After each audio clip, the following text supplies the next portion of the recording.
sama mata pelajaran saja, tetapi bisa lintas mata pelajaran, bisa dengan mapel-mapel yang lain. Nah, tugas saya di sini adalah merencanakan pembelajaran berbasis proyek mata pelajaran PJUK bersama Bapak Ibu semua mata pelajaran yang lain. Nah, di sini nantinya saya akan membuat rencana tindak lanjut. Nah, untuk judul program atau kegiatan yang akan saya buat itu mengenai gerakan sehat generasi cerdas. Nah, ini implementasi proyek senam kreasi di sekolah. Kita menggunakan model pendidikan gerak.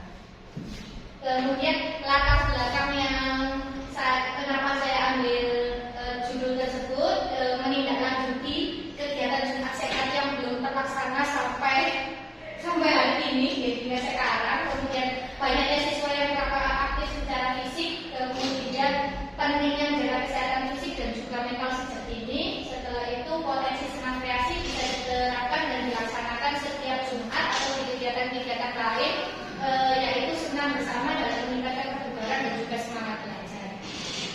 Kemudian pelaksanaan program ini nantinya berdasarkan voice, choice, sama ownership peserta didik. Voice yaitu suara. Di sini peserta didik akan diberikan kesempatan untuk berpartisipasi dalam merancang dan juga mendemonstrasikan senam kreasi yang mereka buat nantinya. Kemudian yang choice atau pilihan, peserta didik dibebaskan untuk memilih musik yang akan digunakan serta mengatur jadwal latihannya. Kemudian yang ketiga yaitu kepemilikan atau ownership, dengan melibatkan peserta didik dalam proses pengambilan keputusan supaya mereka mempunyai rasa tanggung jawab terhadap keberhasilan program ini.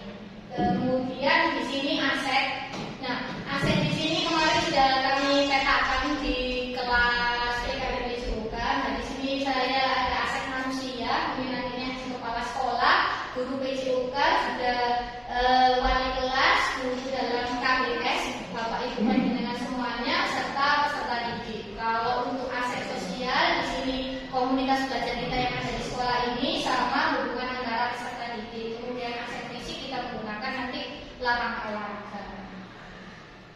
Itu untuk latar belakangnya. Dan tujuan program ini yang pertama yaitu membekali peserta didik dengan keterampilan hidup yang berharga seperti kerjasama, disiplin, dan juga tanggung jawab melalui kegiatan merancang, mendemonstrasikan senam kreasi yang menyenangkan dan menumbuhkan rasa tanggung jawab, percaya diri, dan mempresentasikan hasil karyanya nanti di kelas maupun nanti di kegiatan-kegiatan senam sehat yang di hari Jumat tersebut. Kemudian yang kedua yaitu menciptakan lingkungan belajar yang inklusif di mana setiap peserta didik merasa dihargai dan memiliki kesempatan untuk berkembang secara optimal. Kemudian yang ketiga yaitu meningkatkan kesadaran peserta didik akan pentingnya menjaga kesehatan fisik dan juga mental sejak dini. Itu untuk tujuannya. Nah, capaian di sini yang pertama, peserta didik mampu bekerja sama dalam tim. Nanti kita kelompokkan di dalam tim. Kemudian disiplin dan juga tanggung jawab dalam merencanakan melaksanakan kegiatan senam kreasi dan mempunyai rasa percaya diri. Kemudian untuk langkah-langkahnya, yang pertama kita membentuk kelompok kecil terlebih dahulu untuk bekerja sama dalam merancang senam kreasi tersebut dan menetapkan tugas serta tanggung jawab yang dibagi-bagi setiap anggota kelompok. Kemudian yang kedua yaitu memberikan pelatihan dasar tentang disiplin dan juga tanggung jawab, serta yang ketiga yaitu mengadakan evaluasi rutin untuk memantau kemajuan dan juga memberikan umpan balik yang konstruktif atau membantu. Kemudian hasil yang kita harapkan semuanya di dalam program ini yaitu peserta didik menunjukkan kemampuan kerjasama dalam kelompok, kedisiplinan dalam mengikuti dan mematuhi jadwal latihan dan juga tanggung jawab akan peran dan tugasnya masing-masing.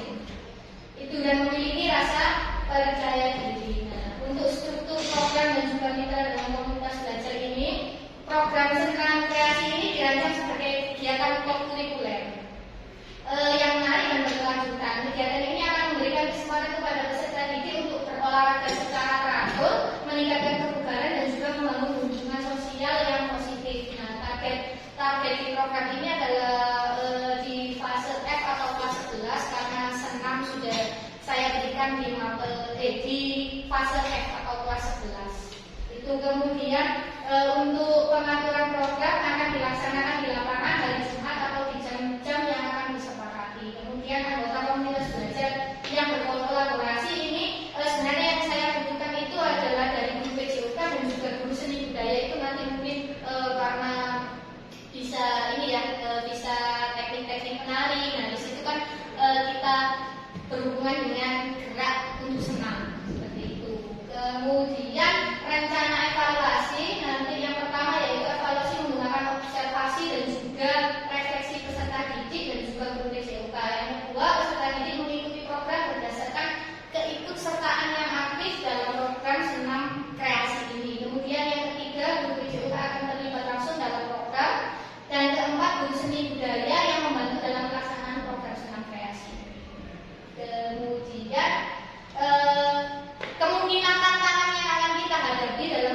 program ini yang pertama yaitu kurangnya partisipasi dan juga antusias peserta didik. Mungkin karena kurangnya minat, perasaan malu karena peserta didik kalau disuruh senam itu seperti menari joget, jadi kebanyakan malunya. Saya alami juga ketika di materi senam ini banyak yang merasa malu, khususnya yang putra. Kemudian yang kedua yaitu kesulitan dalam mengatur waktu dan juga jadwal yang mungkin berbenturan dengan jadwal pelajaran karena kita nanti melaksanakannya yaitu kurikuler di luar jam pembelajaran. Kemudian yang ketiga evaluasi dan pemantauan yang kurang efektif, kesulitan mengukur atau memantau perkembangan program secara berkala dan juga alat evaluasi yang tepat. Nah, untuk rencana solusinya ini dari yang pertama yaitu mungkin nanti dari saya memberikan pendekatan personal kepada anak-anak yang kurang berminat dan juga merasa malu dan memberikan motivasi akan pentingnya manfaat dari senam tersebut.